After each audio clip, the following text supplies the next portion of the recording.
अस्सलाम वालेकुम व्यूअर्स, कानून की एक और मालूमाती वीडियो के साथ मैं फ़खर बास अकबर आपकी खिदमत में हाजिर हूँ। व्यूअर्स, आज का हमारा मौजू है सूट फॉर रिकवरी, यानी कि अगर किसी ने आपके पैसे देने हों और वो ना दे तो आप अदालत में किस तरह सूट फॉर रिकवरी कर सकते हैं। व्यूअर्स, हमारी वीडियो देखने से पहले हमारे चैनल को सब्सक्राइब कर लीजिएगा और बेल आइकन को प्रेस कर लीजिएगा ताकि हमारी आने वाली हर नई मालूमाती वीडियो आपको मिल सके। व्यूअर्स, सूट फॉर रिकवरी, अगर किसी को आपने कर्ज दिया है जो कुछ पैसे दिए हैं और उसने कोई रिटर्न कुछ आपको दे दिया है और वो अगर फर्ज के चेक ही दिया है और वो चेक थ्रू चेक अपने पैसे दे दिए उसको और वो आपको वापस नहीं कर रहा, तो आपके पास सिविल कोर्ट में क्या रेमेडी हासिल है, यानी किस तरीके से आप किसी के से पैसे ले सकते हैं। इसमें एक और बात भी होती है, कभी कभार ये भी होता है कि लोग बाहर होते हैं, बाहर से वो पैसे भेज देते हैं अपने रिश्तेदारों को, अजीज़ों को फ़र्ज़ कि हमारे लिए घर बनाओ, हमारे लिए ज़मीन जायदाद ख़रीदें। तो जब वो बेचारे वापस आते हैं तो पता चलता है कि घर तो किसी ने नहीं बनाया, कोई जायदाद नहीं खरीदी। अब ज़ाहिर है उनके पास डॉक्यूमेंटेशन मौजूद होती है कि ये पैसे हमने भेजे हैं, इसी से बंदे ने विदड्रॉ किए हैं, बैंक से निकलवाए हैं। तो वो किस तरह पैसे वापस ले सकते हैं, यानी अपने पैसे हासिल कर सकते हैं। तो ये सबसे पहले अगर किसी ने आपके पैसे देने हैं और वो नहीं दे रहा तो आपने क्या करना होता है, आपने उसे नोटिस भेजना होता है। यानी किसी भी वकील साहब के पास आप जाएंगे, उन्हें कहेंगे कि इतने पैसे बंदे ने भेजे हैं, आप उसे नोटिस भेजें। तो वो एक नोटिस भेज देंगे कि आपने इतने पैसे मेरे फ़लाँ क्लाइंट के देने हैं और अगर आप नहीं देंगे तो हम सूट फॉर रिकवरी अदालत में फ़ाइल करेंगे। अब सूट फॉर रिकवरी उसके बाद अगर उसका जवाब नोटिस का आता है, अगर नहीं आता है तो फिर जाहिर है क्या होगा कि फिर सूट फॉर रिकवरी के दायर कर दिया जाएगा अदालत में, जो 14 दिन का टाइम दिया था या 10 दिन का उस नोटिस में टाइम दिया था, तो सूट फॉर रिकवरी कर दिया जाएगा। अब सूट फॉर रिकवरी में एक ख़ास चीज़ है कि उसमें कोर्ट फीस लगती है। तो मैं मोटा अंदाज से बताता हूँ आपको कि तकरीबन अगर आपके अमाउंट ज़्यादा है तो ज़रा तकरीबन 15-1 हज़ार रुपये कोर्ट फीस पंजाब में लगती है, इस्लामाबाद में 4-5 हज़ार लगती है, वो वहाँ कम लगती है, लेकिन वो कोर्ट फीस लगती है।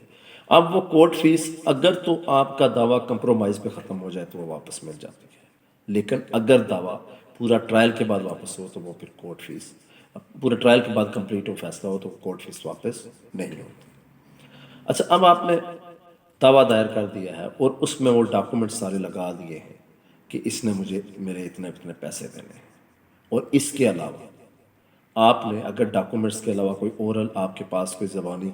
गवाह भी मौजूद है तो वो भी आपने लगा दिया है, साथ बंदे को ले आए हैं और उसने भी एविडेंस दे दिया कि दायरा मेरे सामने ये हुआ था। तो इस तरह अगर आपने अपना केस प्रूव कर लिया तो कोर्ट आपके हक में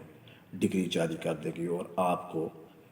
अदा दे देगी पैसे, यानी कि जो आपके पैसे किसी ने लेने थे वो आपको डिग्री जारी कर देगी उसके खिलाफ। अब एक बात है कि अगर एक बंदा कोर्ट में पेश नहीं होता और उसके अगेंस्ट एक तरफा डिग्री हो जाती है तो फिर क्या होगा। अगर उसके अगेंस्ट एक तरफा डिग्री जारी हो जाती है तो उसको फ्रंट के बाद गिरफ्तार करके कोर्ट में लाया जाएगा, और अगर जब तक वो पैसे नहीं देगा, कुछ बड़ा पोर्शन पैसों का, फंस के बंदे के नाम 20 लाख की डिग्री हो जाती है तो वो आता है कम अज़ कम 5-7 लाख रुपया कोर्ट के अदा करो तो उसके बाद वो रिलीज़ होगा, वरना उसको जेल भेज दिया जाएगा। इसके अलावा अगर किसी की कोई जायदाद है तो वो भी इस प्रोसीडिंग में, यानी कि एक्सक्यूशन में, अगर किसी के अगेंस्ट डिग्री हो गई है तो वो क्रुक हो सकती है।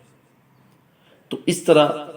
किसी ने अगर आपके कुछ पैसे, कुछ अमाउंट देनी है तो वो सिविल कोर्ट से आप सूट फॉर रिकवरी करके वापस ले सकते हैं। ये एक बड़ा आसान सा तरीका है और इसमें थोड़ा सा टाइम ज़रूर लग जाता है, लेकिन आप अपनी एविडेंस दे के, अगर आपके पास रिटर्न या कोई अथेंटिक प्रूफ है तो ठीक है, अगर अथेंटिक प्रूफ नहीं है, आप एविडेंस से भी साबित करने में कामयाब हो जाते हैं तो फिर भी आप अपना केस प्रूव करके जीत सकते हैं और अपनी वो रकम जो खुद बुद हो गई है, यानी जो कोई खा गया है, वो वापस आप ले सकते हैं। और जो बंदा जिसके अगेंस्ट है उसके पास ये रेमेडी हासिल है कि अगर किसी ने झूठा केस किया है तो वो साबित कर सकता है कि ये केस झूठा है। تو اس طرح اگر وہ پیش نہیں ہوتا تو یہ بڑی نیگیٹو ٹیکٹس ہوتی ہے، کیونکہ پیش ہونے سے ہی آپ اپنے کیس کو ڈیفینڈ کر سکتے ہیں. اگر آپ پیش ہی نہیں ہوں گے تو اپنے کیس کو ڈیفینڈ نہیں کر سکتے، اور وہ آپ کے پاس آپ کے خلاف ڈگری ہو جاتا ہے. یعنی دونوں صورتوں میں اگر کوئی سچا کیس ہے تو آپ نے اس کو فائٹ کرنا ہے، اور مدعی فائٹ کر کے اس کو جیت سکتا ہے. اگر کسی کے اگینسٹ جھوٹا کیس ہے تو وہ بھی اس کو فائٹ کر سکتا ہے، اور فائٹ کرنے کے بعد اس کے یعنی کہ اپنے اگر وہ پروو کہتا ہے کہ مجھے کسی نے کوئی پیسہ نہیں دیا یا کچھ بھی نہیں ہے تو وہ بھی کر سکتا ہے. لیکن اگر کسی کے پاس ایویڈنس موجود ہو تو بڑی آسانی سے سوٹ فار ریکوری ڈگری ہو جاتا ہے. اور اگر کوئی نہیں پیش ہوگا تو ایکس پارٹی بھی ڈگری ہو سکتا ہے، اور اس میں آگے جا کے بندے کی گرفتاری یا زمین کی کرک کی بھی ممکن ہے.